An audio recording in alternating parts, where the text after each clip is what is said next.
mehr in Bildern vorzutragen. Und Sie entschuldigen auch meine Aufregung. So, das Sasaki, das Sprachgebiet, ist im Osten Anatoliens oder ja, zwischen Ostanatolien und Nordmesopotamien beheimatet. Seit wann das so ist, ist ja auch eine Frage. Die eine Theorie geht davon aus, dass ab dem 10. Jahrhundert die Sasas aus dem Norden Irans eingewandert sind, aber laut unser Professor Herr Gippert, wie er es auch heute zu Wort brachte, in einem Symposium, dass ab dem 1. bis 3. Jahrhundert nach Christus, das heißt vor 1700, 1800 Jahren schon da die Sasas angesiedelt sein können. Im Osten sehen Sie das Hauptsiedlungsgebiet der Sasas und wir haben auch in Kayseri haben wir 2 Dörfer und dann auch in Zentralanatolien in Aksaray und natürlich auch in den Türkei-Metropolen in den letzten 40 bis 50 Jahren. Und wir hier als Migranten oder Kinder der Migrantenfamilien haben hier auch mittlerweile in Europa eine Sasa-Bevölkerung, denn wir sind ja auch mittlerweile Deutsche oder jeweils nach dem europäischen Land deutsche Staatsbürger oder französische und so weiter.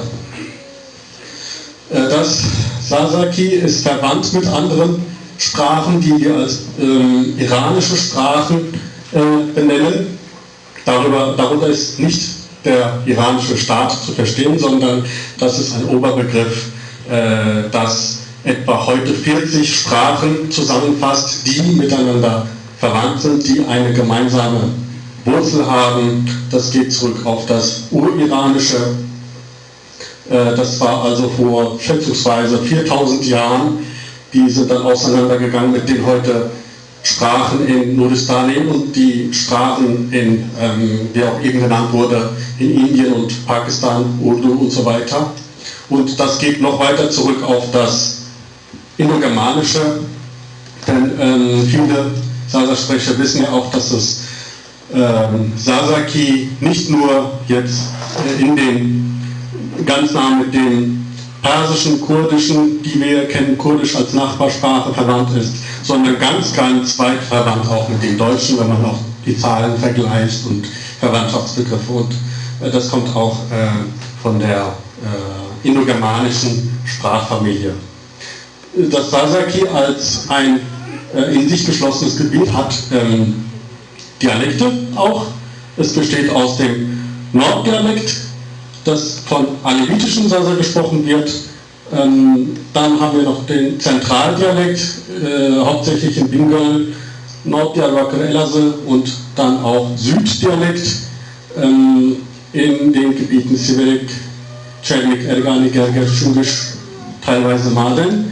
Und auch die Übergangs- und Randdialekte, die wir so nennen, das ist so zwischen Süd- und Zentraldialekt in Diyarbakır, Kulp oder Mutki oder Lice. Wie die iranischen Sprachen klassifiziert werden, hier von meinem Doktorvater, Professor Dr. Jos Gippert und von Lecoq, Sasaki. Wir sagten ja eben, dass es eine iranische Sprache ist. Innerhalb der iranischen Sprachen ist es eine westiranische Sprache. Also wir haben da hier etwa 40 iranische Sprachen heute, die gesprochen werden. Und innerhalb der iranischen Sprachen haben wir Gruppierungen, West- und Ostiranisch und dann nochmal Nordwest- und Südwestiranisch. Und hier sehen wir das Sasaki unter Nordwestiranisch, Sasa oder auch Dilinki genannt. Und wir haben auch andere Begriffe für Eigenbezeichnungen für das Sasaki wie Kermanski, Kürtki, Sonema oder auch Shobe. Und das ist verwandt auch mit Gorani, das zwischen Iran und Irak gesprochen wird, allerdings von etwa 150 bis 200.000 waren es, glaube ich. Und auch mit Baluchi ist das verwandt. Baluchi wird gesprochen in Iran, Afghanistan und Pakistan ist das verteilt.